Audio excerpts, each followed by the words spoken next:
നമുക്ക് കുറച്ച് വെളിച്ചെണ്ണ ഒഴിച്ച് വയ്ക്കാം.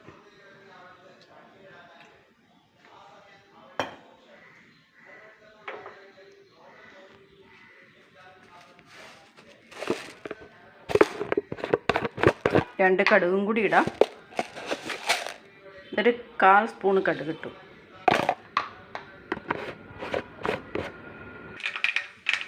കടുക് പൊട്ടി ഇനി നമുക്ക് ഉലുവ ഇടാം. തീ കുറച്ച് വെച്ചിട്ടുണ്ട്.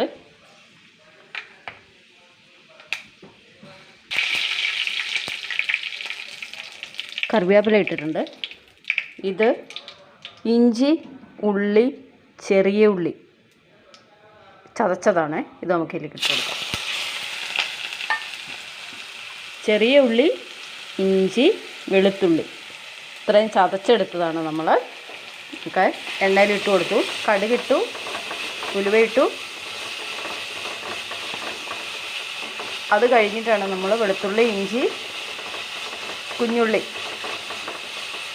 ചതച്ചിട്ടത്.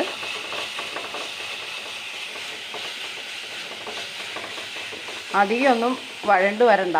പെട്ടെന്ന് തന്നെ നമുക്ക് പുളി, കുടംപുളി, മീൻ കറിക്കാണ്. അധികമൊന്നും വാടണ്ട. എന്താ മീൻ കഴുകി കൊണ്ടുവച്ചിട്ടുണ്ട്. സൂപ്പർ മത്തിയാണ്.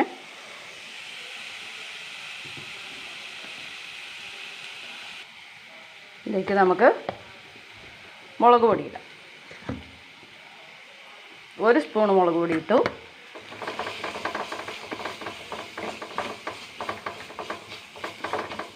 അത് പോരാ, നമുക്ക് കുറച്ചുകൂടെ ഇടണം. എന്നാലേ അതിന് എരിവൊക്കെ ഉണ്ടാവുള്ളൂ.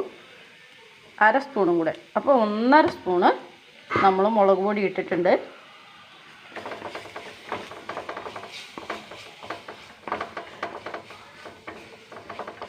ഇനി നമുക്കിതിലേക്ക് മഞ്ഞൾപ്പൊടി ഇടണം. മഞ്ഞൾ,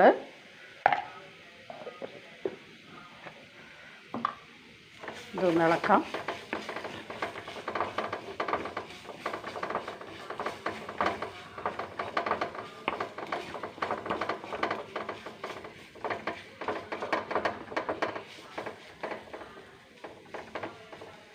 ഇനി ഇതിലേക്ക് നമുക്ക് വെള്ളം ഒഴിച്ച് കൊടുക്കണം. ഉപ്പിടാം. ഉപ്പൊക്കെ ആവശ്യത്തിനാണ് ഇടുന്നത് കേട്ടോ. അതൊക്കെ നിങ്ങളൊക്കെ ആവശ്യത്തിന്, എല്ലാവരുടെയും ആവശ്യത്തിനാണ് ഉപ്പിടുക. ഇവിടെ വളരെ കുറവ് ഉപ്പ് മതി. അതുകൊണ്ട് ഞാൻ കുറച്ച് ഉപ്പേ ഇടുള്ളൂ. ഉപ്പ് അധികമായാലും എല്ലാവരും കറി നീക്കി വെക്കും. വേണ്ട, ഉപ്പധികം എന്ന് പറയും. ഇപ്പം ഞാനതിന് ഇട കൊടുക്കാറില്ല. ഞാനതനുസരിച്ചിട്ട് മാത്രമേ ഉപ്പിടുള്ളൂ. ഉപ്പൊക്കെ ഓരോ ആൾക്കാരുടെ ആവശ്യത്തിനുള്ളത് മാത്രം ഇട്ടാൽ മതി. നമുക്ക് കുറച്ച് വെള്ളം ഒഴിച്ച് കൊടുക്കാം.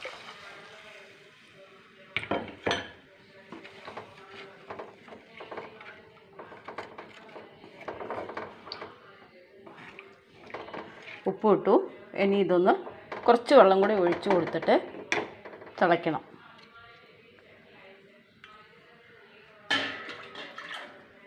കുറച്ച് വെള്ളം കൂടി ഒഴിച്ച് കൊടുക്കാം.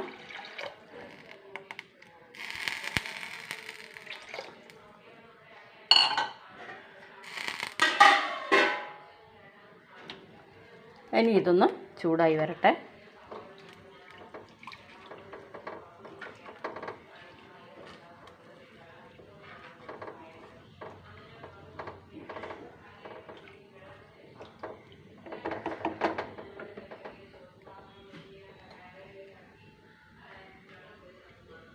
നമുക്ക് ഈ മീൻ ഇട്ട് കൊടുക്കാം.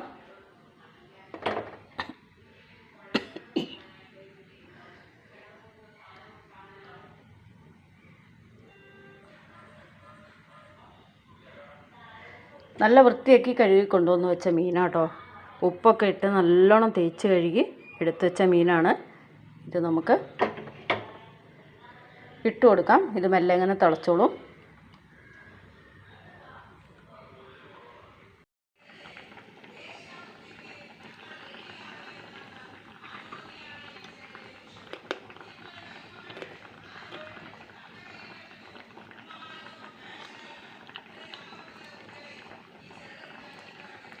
നല്ല മീൻകറി ആയി വരുന്നുണ്ടേ. നമ്മുടെ മീൻകറിയൊക്കെ ആയി വരുന്നുണ്ട്. അപ്പോൾ നമുക്കതിലേക്കൊരു തുള്ളി വെളിച്ചെണ്ണ ഒഴിച്ച് കൊടുക്കാം. ഒരു സ്പൂണ് വെളിച്ചെണ്ണ മുകളിൽ കൂടെ ഇങ്ങനെ ഒഴിച്ചു കൊടുക്കാം.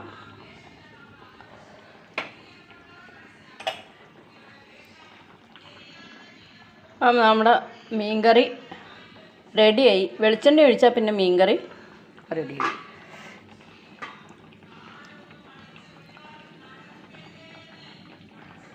പിന്നെ നമ്മൾ നേരം വെളുത്തും കഴിഞ്ഞിട്ടാൽ കുടിക്കാനുള്ള വെള്ളം അടുപ്പത്ത് വയ്ക്കുക. അത് കഴിഞ്ഞ് അങ്ങ് തുടങ്ങിയാൽ രാവിലത്തെ ഭക്ഷണം എന്തായാലും പുട്ട്, ദോശ അല്ലെങ്കിൽ വേറെ എന്തെങ്കിലും വെറൈറ്റി ഓരോ ദിവസവും മാറി മാറിയാണല്ലോ നമ്മൾ ഭക്ഷണം ഉണ്ടാക്കുന്നത്. അങ്ങനെയുള്ള ഭക്ഷണങ്ങൾ ഒക്കെ ഉണ്ടാക്കി രാവിലത്തെ കഴിഞ്ഞ് അപ്പം തന്നെ നമ്മളെല്ലാം പാത്രമെല്ലാം കഴുകി അടുപ്പൊക്കെ തുടച്ച് ഗ്യാസ് അടുപ്പെല്ലാം തുടച്ച് നല്ല വൃത്തിയാക്കും. അത് കഴിഞ്ഞ് അപ്പം തന്നെ ഉച്ചത്തേക്കുള്ളതായി. ഉച്ചത്തേക്കുള്ളതെന്ന് പറയുമ്പോൾ സാമ്പാർ എന്തെങ്കിലും കറികളുണ്ടാവും. അപ്പോൾ നമുക്കിന്ന് ഉച്ചത്തേക്ക് മീൻ കറിയാണ് എന്ന് പറഞ്ഞ പോലെ ഓരോ ദിവസം വേറെ വേറെ കറികളും പിന്നെ മെഴുക്ക് പുരട്ടി, തോരൻ. ഇതാണ് ഇവിടുത്തെ മെയിനായിട്ടുള്ള കാര്യം. മെഴുക്ക് പുരട്ടിയും തോരനും മോര് കറി ഇങ്ങനെയൊക്കെയാണ്. എന്ന് പറഞ്ഞ പോലെ തന്നെ അത് കഴിഞ്ഞ രാവിലത്തെ ഇതെല്ലാം തുടച്ച് വൃത്തിയാക്കി പാത്രമെല്ലാം കഴിഞ്ഞ് വരുമ്പോഴത്തേക്കും ഉച്ചത്തേക്കായി. അത് കഞ്ഞിക്ക് വെള്ളം അടുപ്പത്ത് വെച്ചു. അത് തിളയ്ക്കുമ്പോൾ അരി ഇട്ടു. പിന്നെ അതിനൊരു തോരൻ, ഒരു മെഴുക്ക് പുരട്ടി, ഒരു മീൻ വറുത്തത് അല്ലെങ്കിൽ മീൻ്റെ ഒരു കറി, മോര് കറി, അങ്ങനെയുള്ള എന്താ ഉള്ളതെന്ന് വെച്ചാൽ ഞാൻ അന്നേരം എന്താണോ ഫ്രിഡ്ജിലുള്ളത് ആ സാധനം എടുത്തിട്ട് അന്നേരം ഒരു കറി വെക്കലാണ് കേട്ടോ. അല്ലാതെ തലേന്ന് ഞാനിങ്ങനെ കണക്ക് കൂട്ടി വെക്കില്ല. ഇന്നത് വെക്കണം, ഇന്നത് വെക്കാം അങ്ങനെ വെക്കാൻ നമുക്ക് അന്നേരം സാധനം ഉണ്ടായിന്ന് വരില്ല. അതുകൊണ്ട് ഞാൻ എന്താണോ ഉള്ളത്, ചിലപ്പോൾ ചക്കക്കുരു ആയിരിക്കും, വാഴയ്ക്കയായിരിക്കും, അങ്ങനെയുള്ള സാധനങ്ങളൊക്കെ ആയിരിക്കും നമുക്ക് ഉണ്ടാകുക. അതിൽ എന്തെങ്കിലും ഒന്ന് വാഴയ്ക്കയാണെങ്കിൽ വാഴയ്ക്ക മെഴുക്ക് പറ്റും, അല്ലെ പരിപ്പും കായും കൂടി ഇട്ട് കറി വയ്ക്കും. ഇങ്ങനെയൊക്കെ ആണ് ഓരോ ദിവസത്തെ കറികളും ദിവസങ്ങൾ പോകുന്നതും.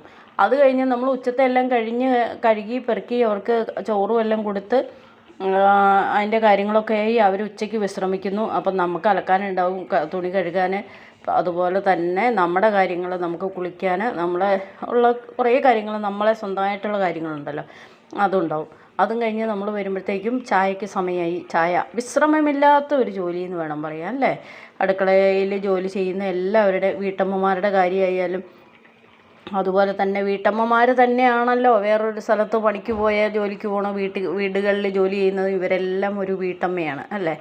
അവർക്കെല്ലാം ഒരു ശകലം പോലും സമയം നമുക്ക് നീക്കി വെച്ചിട്ട് നമ്മളത് ഇരുന്ന് ഇച്ചിരി നേരം ഇരിക്കാം, അല്ലെങ്കിൽ നമുക്കത് അങ്ങനെ ചെയ്യാമെന്ന് ചിന്തിക്കാൻ ഉള്ള സമയം നമുക്കില്ല. നമ്മൾ പണി ഇങ്ങനെ എടുത്തുകൊണ്ടേയിരിക്കണം.